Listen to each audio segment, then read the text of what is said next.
Hi there, I'm Alex from the Southern Ukulele Store, and over the last year or so, lots of you have been asking me to teach you how to play the songs that I play in our YouTube videos.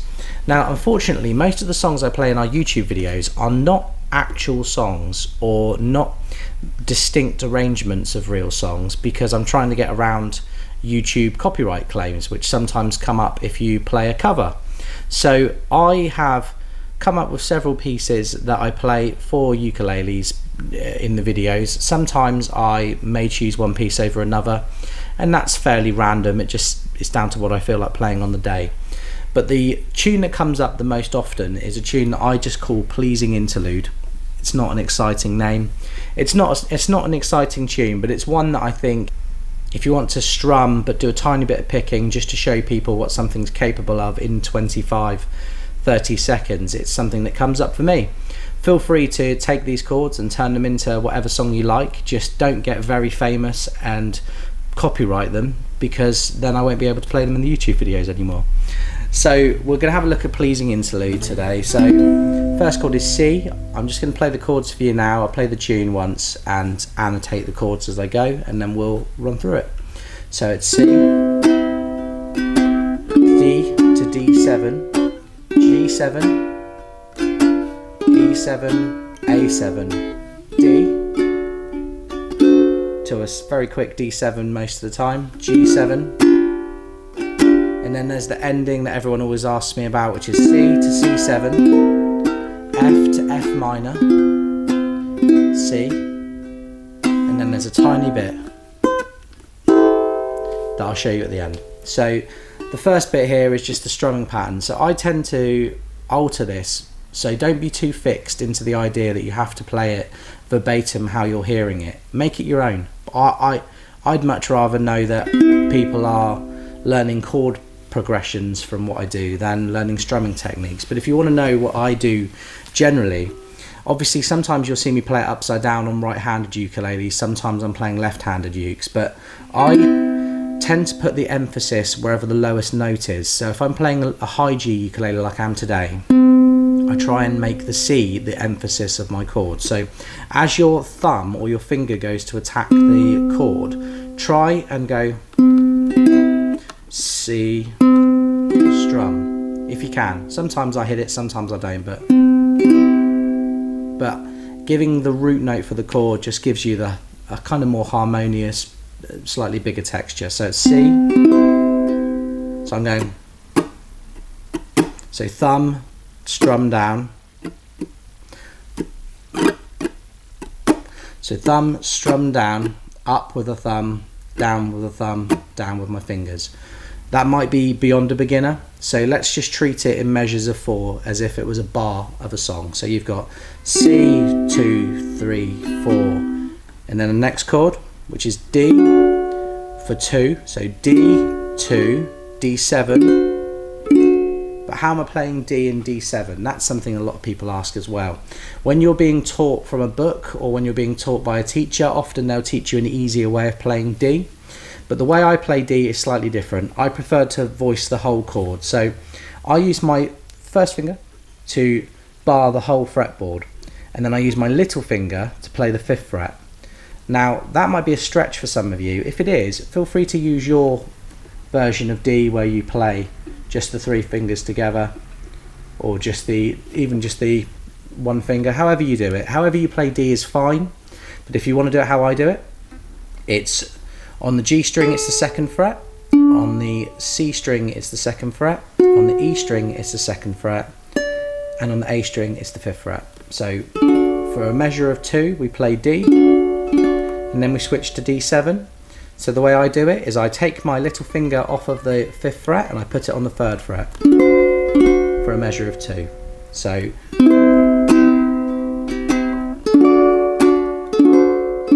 you get that? Should we go back a tiny bit and do it again? So the D chord, you've got the 2nd fret, 2nd fret, 2nd fret, 5th fret. Okay? And then we go to the D7. If you play D a different way, feel free to go from playing your block D there where you have 3 fingers and an open string at the bottom. That might sound more familiar to a beginner. take your middle finger or take the middle finger out of the chord pattern to create a shape that looks like this. So it's a 2nd fret on the G, open on the C, 2nd on the E, open on the A. Okay, so we can start again. C, 3, 4, D, 2, D7, 2. Okay, got that? So then we go to G7. So G7, you'll probably be familiar with, many of you will learn that before G. If you're not familiar with G7, I'll try and put a chord shape in the corner there for you. I do a little hammer on the 3rd fret. Oh, I can't speak today. On the 3rd fret, so I do a G7. So if you're not familiar with that, just think of Crazy Little Thing Called Love. So, you know, it's that tiny little bit, but you can leave that out if you're not at that point yet. But experiment with the notes around the chord you're playing on, and that'll probably be the best tip I can give you in the whole video to progress as a player. So for a measure of 4 we play G7, E7 for 2, and then A7. If you're not familiar with E7, E7 is the 1st fret on the G, 2nd fret on the C, open on the E, 2nd fret on the A. Most of you should know that chord because it's a lot easier to play than E, isn't it? So how would that sound with an E? Yeah, sounds better as an E7. So A7 is the next chord. I play the simple version of A7, which is 1 finger on the 1st fret of the C string. Okay? So I'm going to run it from the beginning again to at this point. So it's 1, 2, 3, 4. 1, 2, 1, 2, 1, 2, 3, 4. 1, 2, 1, 2. Then back to D with that 5th fret on the A. I do a little bounce on the D because I'm bringing it into the 2nd part of that verse structure. So sometimes I might just mute half a note just to give it a bit more impact. I do that on ukuleles that have a lot of sustain as well, because you really suddenly realise that there's a lot of sustain. So it's D to a D7, and then a G7. Okay?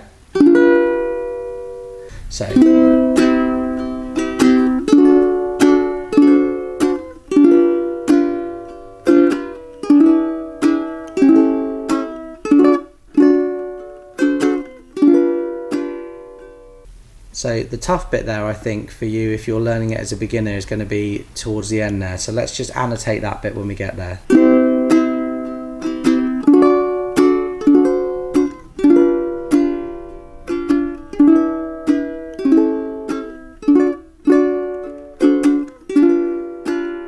So that D7, let's go back and listen to that bit again, because I don't want to describe it wrong. I'm not a natural teacher, so I'm really sorry if some bits here need a bit more explaining, but you've got that E7, A7. So you kind of flick onto D. So 1, 2, 3, 4. The 4th note is the D7.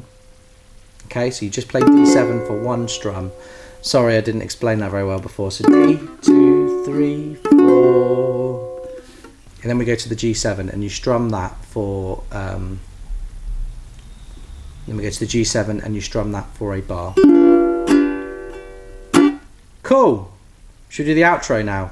Great. If you're still with us, you go C, C7, F, F minor, C. So when I do that C, if I'm playing a high G ukulele, I strum the whole chord, and then I pluck the C string. If I'm playing a low G ukulele, I strum the whole chord, and then I play the high G, the low G, because if you play the low G, you're getting a kind of natural bass element to it, so you're doing a bit of a walking bass line. Okay? And then the tiny riff bit we do at the end, I'll try and explain as simply as I can. You get ready to pick just the C and the E string. So take these 2 fingers and pick C, okay? 1, 2, 3, 4, no fretting at this point, let's do it together. 1, 2, 3, 4. a bit slower. 1, 2, 3, 4. So we go open. The second strum is the second fret on the C string and the first fret on the E string, so it goes. Okay, so you go open, and then the second strum is that second fret on the C string, first fret on the E string, and then we go up. We keep that formation, that pattern with our fingers, but we move up 2 frets. So then we do the 4th fret on the C string and the 3rd fret on the C string, so it goes. Okay, sounding familiar now, isn't it? It also sounds like the beginning of Blackbird. So, and then we play the 3rd fret on the A string as you would with a C, so you could go. I actually hammer this on, but if you want to go, okay, it's hard. This bit, if you're a beginner, this takes some time. Don't be hard on yourself. It's not going to come straight away. But the fancy way of doing it is to slide up. So you play the 1st fret open, and then you just practice that for a moment, and that'll probably be the key to this. So you only pluck once, but you move your fingers up as the note happens. The game that I used to play when I was learning guitar as a kid was I would see how many times my movement could keep the note going. So let's try that.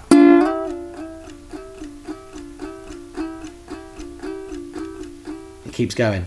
So that's it hurts after a while, but that's how you develop that technique. So go. Okay. So we go. And hopefully you're still with us and you've got it. I am not somebody that has much time to sit around and tab things. If you're somebody that needs tablature for this kind of thing, I beg anyone at home who loves doing this kind of thing to tab this out for us, please, because I have a young family and I manage a shop. I don't get much time to sit and do that kind of thing. I would happily share the link to the tablature if someone wants to send it to me at alex@ukulele.co.uk. If you're watching this now after the video's been up a while, please do check the description. We may well have added that link. I've put the chord progression in the description too. But if you're a teacher out there, if you're somebody who has any advice for beginners, please do comment below. I love reading comments on videos like this to learn things. Sometimes I learn more from the comment section than I do from the video itself. Yeah, that was my pleasing interlude, yeah, whatever you want to call it. Yeah, if this goes down well, I'll try and do a video very soon of one of my other pieces that I play. But in the meantime, stay safe, take care wherever you are, and I'll see you soon.